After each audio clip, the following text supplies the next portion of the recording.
जय श्री कृष्णा, जय श्री राधे। प्रिय मित्रों, प्रिय दोस्तों, आप सब कैसे हो। आज मैं आपको शरद पूर्णिमा की कथा सुनाऊंगी। शरद पूर्णिमा के दिन भगवान कृष्ण ने रास लीला रचाई थी। रास लीला का मतलब ये है भगवान और भगत का मिलन। रास लीला का मतलब ये कतई नहीं है कि प्रेमिका और प्रेमी का मिलन। प्रेमिका ऐसा प्रेमी जो भगवान का परम भक्त हो, भगवान से इस तरह प्रेम करता हो जो भगवान के सिवा उसे कुछ भी नहीं चाहिए, कुछ भी नहीं चाहिए। उसे कहते हैं भगत, प्रेमी भगत। यानी कि भगत हो पर भगवान से प्रेम करे, वही सर्वश्रेष्ठ भगत है। और उन भक्तों को उपदेश देने के लिए भगवान कृष्ण ने 8 वर्ष की आयु में गोपियों के संग में रास लीला रचाई थी। रास लीला ऐसी नहीं थी कि स्त्री पुरुष का संगम, वो ऐसी नहीं थी। भगवान कृष्ण ने तो कामदेव को परास्त कर दिया था और स्वयं कामदेव उनके घर में आए थे। इसलिए कामदेव जैसा तो उनकी रासलीला में कोई था ही नहीं। काम, क्रोध, लोभ, मोह इन सब से परे प्रेम, सिर्फ प्रेम और भक्ति उनकी रासलीला में थी। उनकी रासलीला में जितनी भी गोपियाँ थी वो स्वयं राधा स्वरूपा थी। राधा के शरीर से ही बनी थी, वो स्वयं राधा ही थी। राधा का एकमात्र रूप राधा, परंतु उनके हर अंग जैसा ही वो गोपियाँ बनी थी। वो गोपियाँ सभी विवाहित थी, कुछ कंवारी भी थी, परंतु फिर भी वो भगवान कृष्ण को पति के रूप में पाना चाहती थी। वो इसलिए पाना चाहती थी क्योंकि वो शरीर के पति को इस संसार में रहकर पा चुकी, परंतु आत्मा के पति उस कृष्ण को पाना चाहती थी जो साक्षात पृथ्वी पर उपस्थित हुए हैं। इसलिए वे भगवान से कई वर्षों तक गोपियाँ भगवान की कई प्रकार से स्तुतियाँ करने लगी, कई प्रकार से। जब भगवान प्रसन्न हो गए तो गोपियों को मनोकामना पूर्ण करने के लिए भगवान रास लीला रचने का निश्चय किया। तब भगवान 8 वर्ष की आयु में थे। तब सभी गोपियाँ विवाहिता थी और उनसे इतना प्रेम करती थी कि उनके लिए उनके पति, उनके पुत्र, उनके जानवर, गायें कुछ भी मायने नहीं रखती थी। उन्हें सिर्फ भगवान से प्रेम था। क्योंकि जब उनका राम रूप में अवतार हुआ था तब वो बड़े बड़े ऋषि मुनि थे और भगवान को पाना चाहते थे, परंतु कई ऋषि मुनि ऐसे भी थे जो भगवान को राम के अवतार के रूप में दर्शन भी नहीं कर पाए। तब भगवान से कहने लगे कि हमें भी दर्शन दे और हम आपको पाना चाहते। तो भगवान ने उनको आशीर्वाद दिया था कि अगले जन्म में जब मेरा कृष्ण का जन्म होगा तो मैं आपकी इच्छा पूरी करूँगा। इसी कारणवश भगवान कृष्ण ने उन सभी ऋषि मुनियों को वृंदावन में गोपियों के रूप में आने के लिए कहा था और वह सभी ऋषि मुनि वृंदावन में गोपियाँ बन के आई। बल्कि कई ऋषि मुनि जिनको गोपियाँ बनने का स्थान नहीं मिला तो वो पेड़, वृक्ष, लताएं, पताएं, नदियाँ, पहाड़ ये सब बन गई, क्योंकि वो भगवान का आलिंगन चाहती थी। भगवान जब जब पत्तों पे चढ़ते थे, पेड़ों पर चढ़ते थे, पहाड़ों पर चढ़ते थे, तब तब भगवान का उनका स्पर्श होता था तो उनको बड़ा ही आनंद आता था। उस आनंद को वो गोपियाँ जो स्त्री का शरीर लेके पधारी थी वो भी चाहती थी। उनकी ये चाहत पूरी करने के लिए भगवान कृष्ण ने रास लीला रचाई। जब परम भोक्ता कृष्ण शरद ऋतु की उस पूर्णिमा की रात में गोपियों के संग का आनंद उठाना चाहा, उसी क्षण आकाश से नक्षत्रपति चंद्रमा अपना सुंदरतम रूप लेकर उदित हुआ। शरद पूर्णिमा की रात वर्ष भर की सर्वोत्कृष्ट रात होती है। उस रात में भगवान कृष्ण ने रास लीला रचानी चाहिए। शरद ऋतु की पूर्णिमा की रात में अनेक प्रकार के पूजन पाठ होती है। चांद का प्रतिबिंब देखने आते हैं कई लोग। इस प्रकार पूर्णिमा की रात आज भी अपने सौंदर्य के लिए विख्यात है। जब पूर्व में चंद्रमा उदय हुआ तो सारी वस्तुएं लालिमा से रंग गई। चंद्रमा के उदय होते ही सारा आकाश लाल कुमकुम से पुता हुआ लगने लगा। जब कोई पति अपनी पत्नी से बहुत दिन तक दूर कर घर लौटता है तो अपनी पत्नी के मुख को लाल कुमकुम से सजता है। शरद ऋतु का ये चिर प्रतिक्षण चंद्रोदय पूर्वी आकाश को रंजित कर रहा था। चंद्रोदय के कारण गोपियों के साथ नृत्य करने की श्री कृष्ण की इच्छा बलवंती हो उठी। सारे जंगल सुगंधित पुष्पों से लदे थे। वातावरण शांतिदायक तथा आनंदप्रद था। जब श्री कृष्ण अपनी बांसुरी बजाने लगे तो सारी वृंदावन की गोपियां मोहित हो गई। पूर्ण चंद्रोदय, लाल खचित शांत वातावरण तथा खिलते हुए पुष्पों के कारण वंशी ध्वनि के प्रति उनका आकर्षण मनमोहक 1000 गुना बढ़ गया। समस्त गोपियां स्वभाव से ही कृष्ण सौंदर्य के प्रति अत्यधिक आकृष्ट थी। अतः जब उन्होंने वंशी की ध्वनि सुनी तो वे कृष्ण की इंद्रियों की तुष्टि के लिए अधीर हो उठी। वंशी की ध्वनि सुनते ही उन सबों ने अपने अपने काम बंद कर दिए और वह उस स्थान पर चली गई जहाँ श्री कृष्ण खड़े थे। जब वे अत्यंत तेजी से दौड़ रही थी तो उनके कान के झुमके हिल डुल रहे थे। वे सब वशीभूत नामक स्थान की ओर लग गई। उनमें से कुछ दूध दुह रही थी किंतु वे आधे से ही दुहना छोड़कर तुरंत ही कृष्ण के पास चली गई। एक तुरंत ही दूध दुहकर उसे दोहिनी में रखकर गर्म करने जा रही थी किंतु उसने इसकी परवाह नहीं की। दूध उबल कर गिर जाएगा। वह तुरंत ही कृष्ण का दर्शन करने चली पड़ी। उनमें से कुछ गोपियां अपने बच्चों का स्तनपान करा रही थी और कुछ अपने पारिवारिक सदस्यों को भोजन परोस रही थी किंतु उन सबों ने सारे काम छोड़ दिए और वे तुरंत उस स्थान पर दौड़ ही चली गई जहाँ कृष्ण बंसी बजा रहे थे। कुछ गोपियां अपने पतियों को भोजन पर कर बैठी थी, स्वयं भोजन कर रही थी किंतु उनमें से किसी ने अपने पति को की और न अपने खाने की परवाह की। तुरंत वहाँ से चली पड़ी। कुछ क्षण कृष्ण के पास जाने के बाद अपने मुखों के अंगराग लगाकर सुंदर वस्त्र पहनना चाहती थी किंतु कृष्ण से मिलने की बेचैनी के कारण वे तो मुख में अंगरंग लगाना भूल गई। ठीक से वस्त्र नहीं पहन पाई। अपने मुखमंडल जल्दबाजी से सजाए गए थे तो कुछ गोपियों ने अपने वस्त्रों को उल्टे ही पहन लिए जिससे निम्न भाग का वस्त्र ऊपर का भाग नीचे की ओर था। इस प्रकार जब से गोपियां अपने अपने घरों में हड़बड़ी छोड़ रही थी तो उनके पति, भाई तथा पिता सभी ठगी के ठगी रह गए। सोचने लगे वे सब की सब कहाँ जा रही। तरुणी होने के कारण उनकी रक्षा का भार तो उनके पतियों का था, फिर बड़े भाइयों या पिताओं का था। उन सबके संरक्षण में उन्हें कृष्ण के पास जाने से मना किया किंतु उन्होंने परवाह नहीं की। जब मनुष्य कृष्ण के प्रति आकृष्ट होता है तो कृष्ण भावामृत में रहता है तो वह किसी सांसारिक कार्य की परवाह नहीं करता, चाहे वे कार्य कितना भी आवश्यक क्यों हो।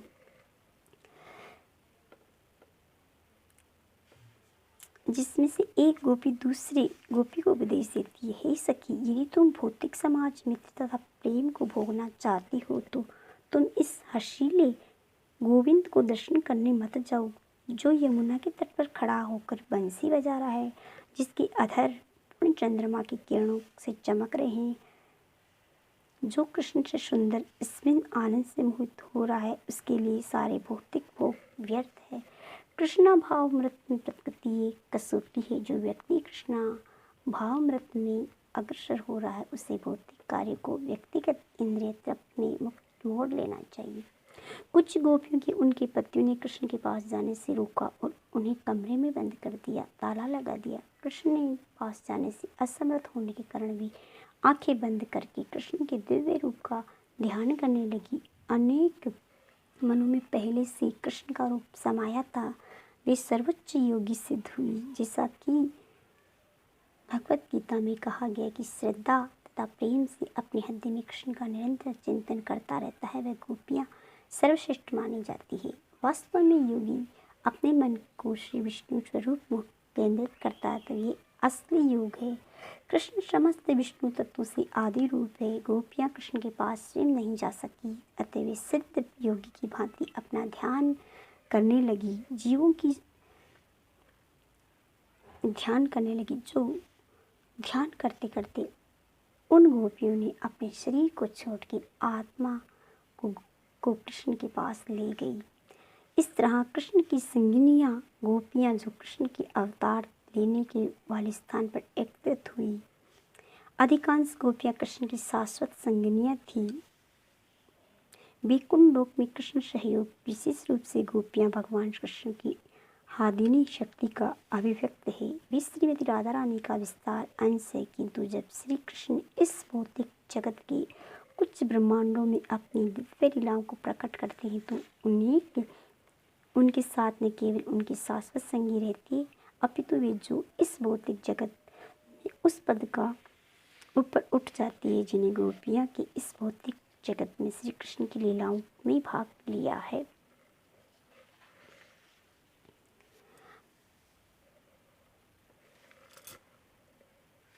जब सारी गोपियाँ कृष्ण के समक्ष एकत्रित हो गई, तो कृष्ण ने बातों बातों में उनका स्वागत किया और शब्द चातुर्य से उन्हें निरुत्साहित किया।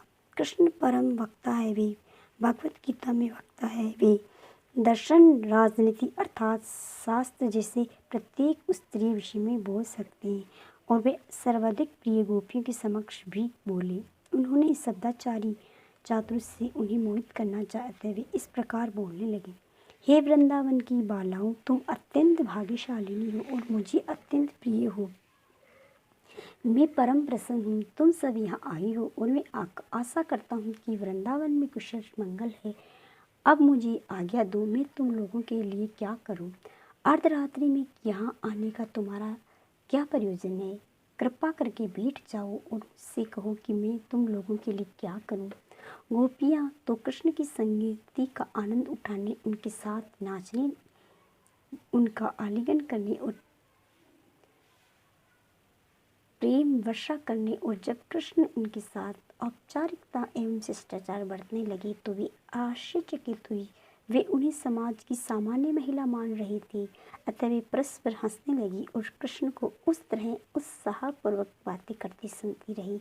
जब कृष्ण बोले, सखियों, तुम जान लो कि अब अर्धरात्रि है और ये जंगल अत्यंत डरावना है। इस जंगल के सारे हिंसक पशु, बाघ, भालू, शियार तथा भेड़िए इधर उधर शिकार के लिए घूम रहे हैं, अतः तुम लोगों के लिए अत्यंत घातक है।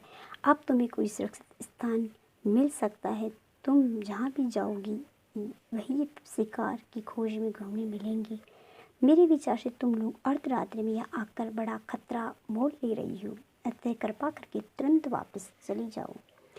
जब कृष्ण ने देखा कि वे हंसती चली जा रही है, तो वे बोले, मुझे तुम लोगों के शरीर के अंग प्रत्यंग अच्छे लगते। तुम सब की कमरे अत्यंत पतले तथा सुंदर है। वहाँ भी सारी गोपियाँ अतीब सुंदर थी। उनका वर्ण सुमध्या शब्द में किया जाता है। जब कृष्ण उनका ये जताना चाह रहे थे कि अभी वे इतनी प्रौढ़ नहीं हुए कि अपनी रखवाली स्वयं कर सके। वस्तुतः उन्हें सुरक्षा की आवश्यकता थी। इस अर्धरात्रि में कृष्ण के पास आना उनके हित में न था। कृष्ण ने ये भी इंगित किया कि वे तरुण और गोपियों की तरुण है। अर्धरात्रि में तरुणियों तथा तरुणों को एक साथ रहना शोभा नहीं देता। यह उपदेश सुनकर गोपियाँ प्रसन्न नहीं हुई, अतः कृष्ण से इस बात को दूसरे ढंग में कहना शुरू किया। हे सखियों, मैं समझ सकता हूँ कि तुम लोगों ने अपने संरक्षण को अनुमति के बिना अपना अपना घर छोड़ा है, अतः तुम्हारी माताएं, तुम्हारे पिता, तुम्हारे बड़े भाई, यहाँ तक कि तुम्हारे पुत्र तुम्हें ढूंढ लाने के लिए अत्यंत उत्सुक होंगे। तुम्हारी पत्नियों का तो कहना ही क्या, जब तक तुम लोग यहाँ हो तब तक वे विभिन्न स्थानों पर तुम्हें ढूंढ रहे होंगे।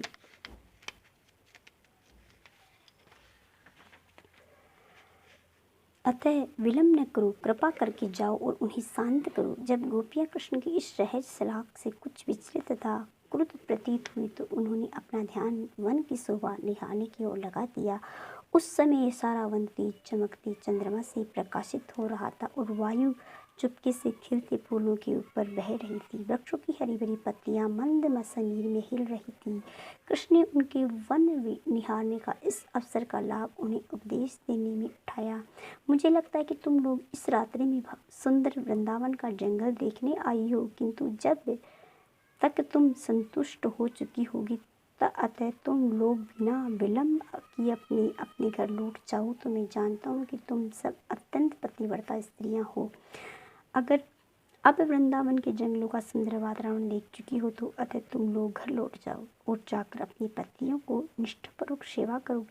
यद्यपि तुम अल्प वयस्क वाली हो, किंतु कुछ के इस समय तक बच्चे भी होंगे और तुम लोग उन्हें घर पर छोड़कर आई हो। वे बेचारे रो रहे होंगे, अतः तुम लोग कृपा करके इन बच्चों के स्तनपान कराओ, शीघ्र लौट जाओ। मैं यह भी जानता हूँ कि तुम लोगों के मन में मेरे प्रति अत्यधिक स्नेह और प्रेम है।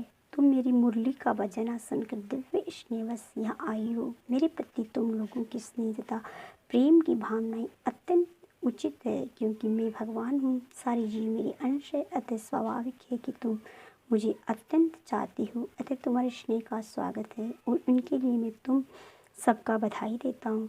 अब तुम अपने घर वापस चली जाओ। एक अन्य बात मैं तुम लोगों को बताना चाहता हूँ, वह ये कि पतिव्रता स्त्री के लिए बिना किसी देश भाव से पति की सेवा सर्वश्रेष्ठ धर्म है। एक स्त्री को न केवल अपने पति के प्रति आज्ञाकारी होना चाहिए, अपितु अपने पति मित्रों, उनकी माता पिता, देवों के प्रति वत्सल होना चाहिए। अपितु सबसे महत्वपूर्ण बात तो यह कि उन्हें अपनी संतानों का लालन पालन करना चाहिए। इस प्रकार कृष्ण ने एक स्त्री की कर्तव्य धर्म बताई। उन्होंने पति सेवा पर बल देते हुए कहा, भले ही वह चरित्रहीन हृदय रोग के कारण अशक्त क्यों न हो, स्त्री को चाहिए यदि वह वास्तव में मृत्यु के बाद स्वर्गलोक को जाना चाहती है तो वह अपने पति का त्याग न करे। इसके अतिरिक्त यदि कोई स्त्री अपने पति के प्रति निष्ठाहीन है तो दूसरे पुरुष की तलाश में रहती है तो समाज के लिए ये कलंक है। ऐसी आदतें स्त्री के उच्च लोक जाने से बाधक होती है और उनका परिणाम अत्यंत घृणित होता है। विवाहित स्त्री को उत्पत्ति नहीं बनाना चाहिए, क्योंकि जीवन में वैदिक सिद्धांतों का इनकी मान्यता नहीं है। यदि तुम लोग चाहती हो मुझ पर अत्यंत आसक्त हो तो मेरा सानिध्य चाहती हो तो मेरी सलाह है कि मेरे साथ आनंद उठाने का प्रयास न करो। श्रेष्ठ कर ये होगा कि तुम घर जाओ और मेरे विषय में बातें करो, मेरे विषय में सोचो और इस प्रकार मेरे निरंतर स्मरण तथा मेरे नाम के कीर्तन से तुम लोग आध्यात्मिक पद को प्राप्त कर सकोगी। मेरे निकट रहने की कोई आवश्यकता नहीं है, कृपया घर वापस जाओ। भगवान ने गोपियों को जो ये उपदेश दिया तो वे रंग मात्र की व्यंग्यात्मक नहीं है। समस्त ईमानदार स्त्रियों को इन उपदेशों को गंभीरतापूर्वक ग्रहण करना चाहिए। यहाँ पर भगवान ने स्त्रियों के प्रति वृत्ति का विशेष बल दिया था। जो भी स्त्री उच्च लोक को जाने की कामना करती है उसे इस सिद्धांत का पालन करना चाहिए। कृष्ण समस्त जीवों के समस्त स्नेह के केंद्र है। जब कोई स्नेह को कृष्ण के प्रति बढ़ाता है तो वह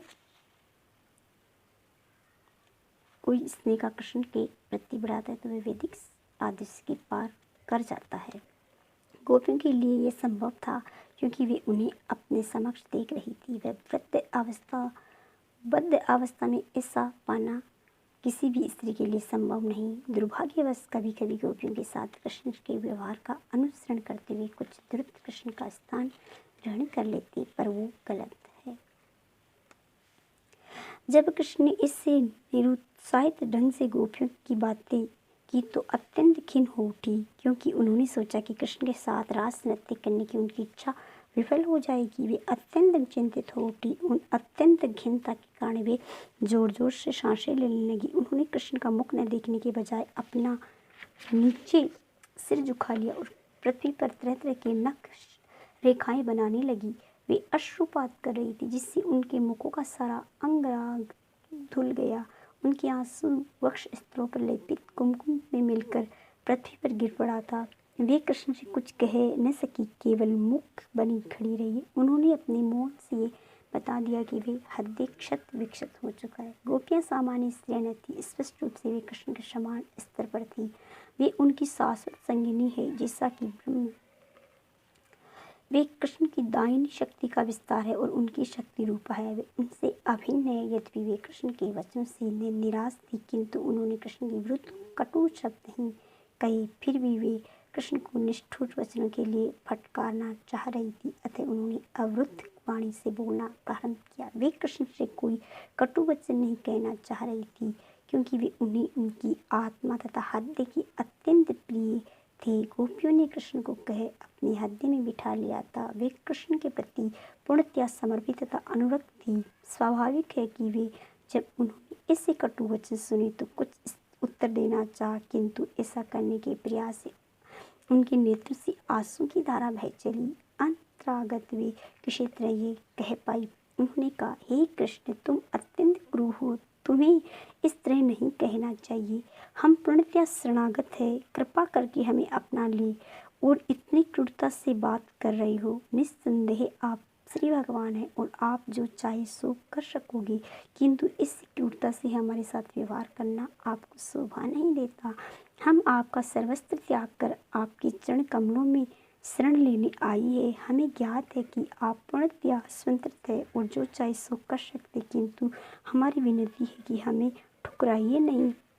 हम आपकी भक्त हैं, आप हमें इसी तरह स्वीकार करें जिस प्रकार नारायण अपने भक्तों को करते हैं। भगवान नारायण के ऐसे नेक भक्त हैं जो अपनी मुक्ति के लिए उनकी पूजा करते हैं और वे उन्हें मुक्ति दे देते हैं, तो आप हमें किस प्रकार ठुकरा सकते हैं, जब आपके पाद पदों के अतिरिक्त हमारा कोई अन्य आश्रय नहीं है। हे कृष्ण, आप परम शिक्षक हैं, इससे कोई संदेह नहीं है। आपके उपदेश शास्त्र सम्मत है कि स्त्रियां अपने पतियों के प्रति निष्ठावान हो, अपने बच्चों के प्रति दयालु हो, वे अपने गृह कार्यों को संभाले और परिवार के गुरुजनों के प्रति आज्ञाकारिणी हो। किंतु हम ये भी जानते हैं कि सारे शास्त्रों के इन उपदेशों का तब भी पूर्णतया पालन हो जाता है जब कोई आपके चरण कमलों का आश्रय ग्रहण करे। हमारे पति, मित्र, परिजन तथा पुत्र सभी हमें आपकी उपस्थिति के कारण ही प्रिय एवं अच्छे लगते हैं, क्योंकि आप ही समस्त जीवों के परमात्मा है। आपके बिना सब कुछ व्यर्थ है। जब आप शरीर छोड़ते हैं तो वह तुरंत मर जाता है और शास्त्रों का उपदेश है कि मृत शरीर को तुरंत नदी के प्रवाहित कर दिया जाए, जला दिया जाए। अतः अंतोगत्वा आप ही इस संसार में सर्वप्रिय प्रिय पुरुष हैं। आप पर अपनी श्रद्धा तथा प्यार स्थापित करने पर हमें अपने पतियों, मित्रों, पुत्रों या पुत्रियों से बिछुड़ने का कोई अवसर नहीं आएगा। यदि कोई स्त्री आपके अपने पति रूप में स्वीकार करना चाहती है तो वह पति से कभी वियुक्त नहीं होगी, जिस तरह की देहात्म बुद्धि होने पर होता है। यदि हम आपको अपना परम पति मान लेती है तो फिर हमें विलंग होने, पति विहीन होने या विधवा होने का प्रश्न ही नहीं उठता। आप शाश्वत पति, शाश्वत पुत्र, शाश्वत मित्र तथा शाश्वत स्वामी हैं और जो कोई आपसे संबंध स्थापित करता है वह सदा सुखी रहता है। आप समस्त धर्मों के शिक्षक, अतः सर्वधर्म आपके चरण कमलों की पूजा की जानी चाहिए। इसलिए मूल सिद्धांत इसके अतिरिक्त यही है कि आपकी शरण सर्वप्रिय है। तत्पश्चात गोपियों ने कमल नयन कृष्ण से कहा, हमें आपके पति रूप में प्राप्त करने की चीर अभिलाषा है, कृपया हमें निरुत्साहित न करें। कोई भी बुद्धिमान व्यक्ति जो अपने स्वार्थ का ध्यान रखता है, अपने प्रिय आत्मा को आप में आश्रित कर देता है। जो लोग माया द्वारा भ्रमित है, जो झूठे विचारों से संतुष्ट होना चाहते हैं, वे ही आपसे अलग रह सकते हैं।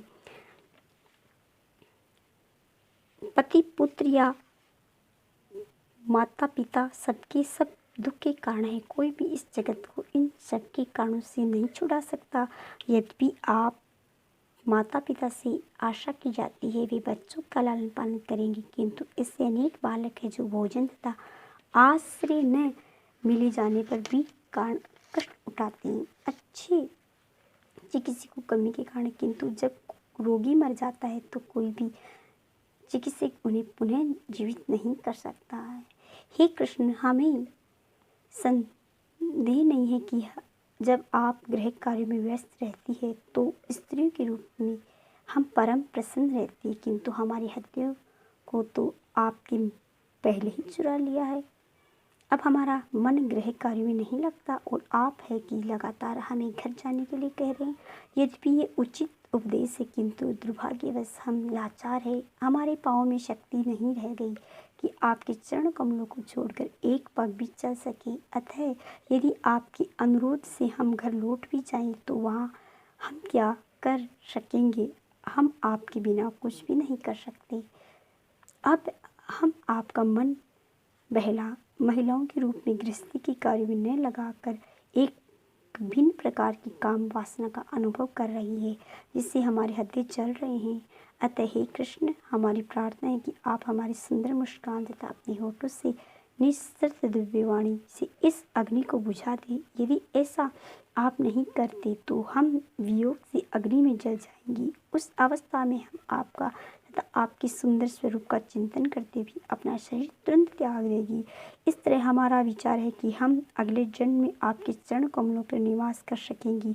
हे कृष्ण, यदि आप कहते हैं कि हम घर जाएं तो हमारे पति हमारी इस काम वासना को तुष्ट कर सकेंगे, तो हमारा यही कहना है कि ऐसा अब असंभव है। आपने हमें अवसर प्रदान किया है कि हम वन में आपके द्वारा भोगी जाए, और भूतकाल में भी आप हमारे स्तनों का स्पर्श कर चुके हैं, जिससे अपने लक्ष्मी के समान वैकुंठ लोक में ऐसा सुख प्राप्त करके हमने आशीर्वाद मान लिया है।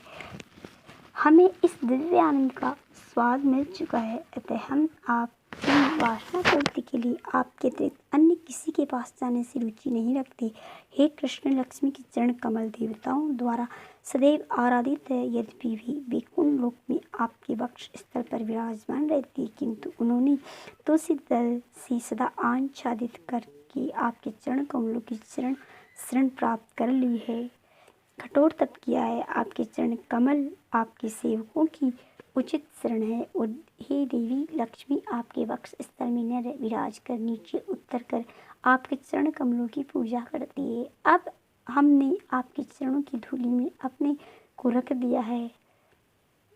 कृपया हमें ठुकराइए नहीं, क्योंकि हम पूर्णतया शरणागत है। हे कृष्ण, आप हरि कहलाते हैं। आप समस्त जीवों के समस्त दुखों को नष्ट करते हैं, विशेषतया उन्होंने जिनके घर बार छोड़ आपकी शरण में आए हैं। हे कृष्ण, हम आपके तिलक तथा कुंडल एवं घुंघराले लटों से आवृत मुखमंडल तथा आपकी अलौकिक मुस्कान को देखकर मोहित हो गए हैं।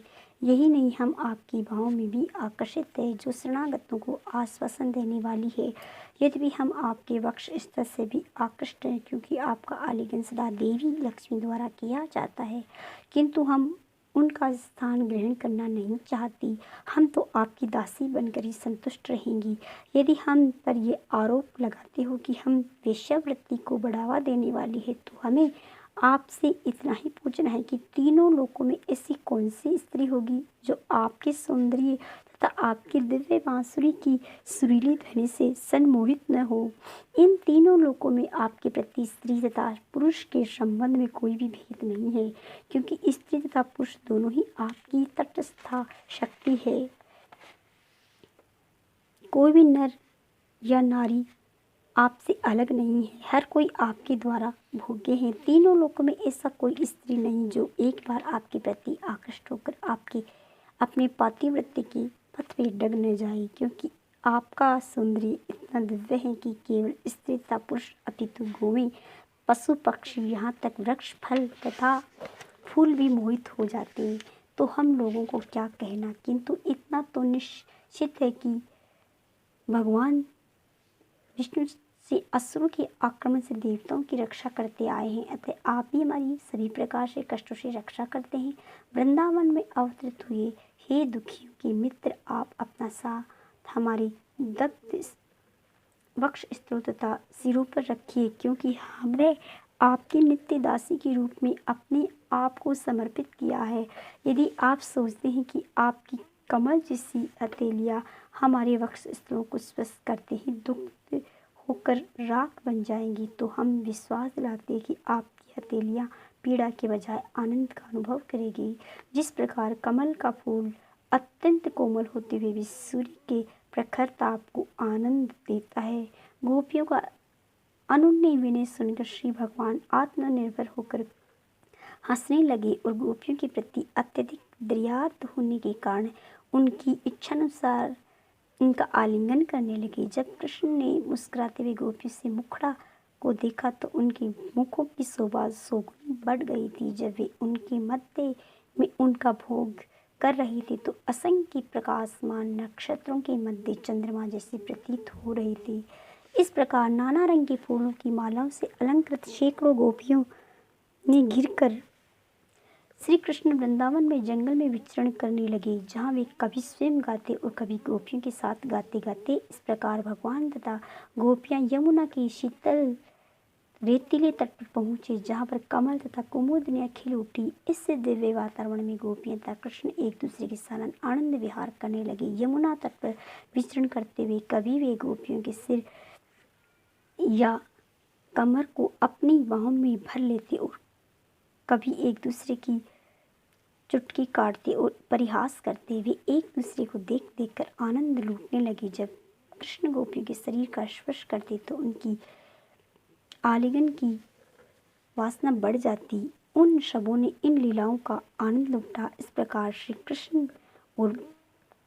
कृष्ण की कृपा से सारी गोपियां धन्य हुई, क्योंकि उन्होंने रंगमंच संसारी यौवन जीवन में बिना उनकी सानिध्य का आनंद उठाया। किंतु श्री गोपियों को ये सोचकर गर्व होने लगा कि उन्हें कृष्ण के सानिध्य का सुयोग्य प्राप्त हुआ था। वे इस ब्रह्मांड में सर्वाधिक भाग्यशाली है। किंतु भगवान कृष्ण जिन्हें केशव कहा जाता है, उनके इस गर्व को तुरंत पहचान लिया। उन्होंने अपनी अत्यधिक कृपा दिखलाते हुए उद्देश्यता झूठे गर्व को दमन करने के लिए वे तुरंत उस स्थान को छोड़कर अंतर ध्यान हो गई, जो उनके वैराग्य ऐश्वर्य का सूचक है। श्री भगवान सदैव 6 प्रकार के ऐश्वर्य से पूर्ण है और ये उनके वैराग्य ऐश्वर्य का उदाहरण है। ये वैराग्य कृष्ण पूर्ण अनासक्ति का पुष्टि करता है। इस प्रकार कृष्ण और गोपियों के बीच में रासलीला हुई और जब गोपियों का अभिमान नष्ट हो गया, वो कृष्ण के विरह में रोने लगी। तब भगवान कृष्ण ने उन्हें दर्शन दिए और उन्हें ये बताया कि गर्व किसी भी चीज़ का अभिमान मुझे पा नहीं सकता, इसलिए गर्व अभिमान को त्याग कर ही कोई मुझे पा सकता है। तब गोपियों को ये ज्ञान हुआ तो वे कृष्णमयी हो गई और कृष्ण को के साथ कई दिनों तक नृत्य करती रही। 6 महीने बीत गए। शरदरात्रि को और शरदरात्रि समाप्त हुई तब वे स्वयं अपने घर पाई गई। इस प्रकार भगवान कृष्ण ने गोपियों के साथ रासलीला की। तो ये थी रासलीला की छोटी सी कथा। आपको कैसी लगी? अगर आपको अच्छी लगी तो मेरे चैनल को लाइक करें, शेयर करें, सब्सक्राइब करें। धन्यवाद।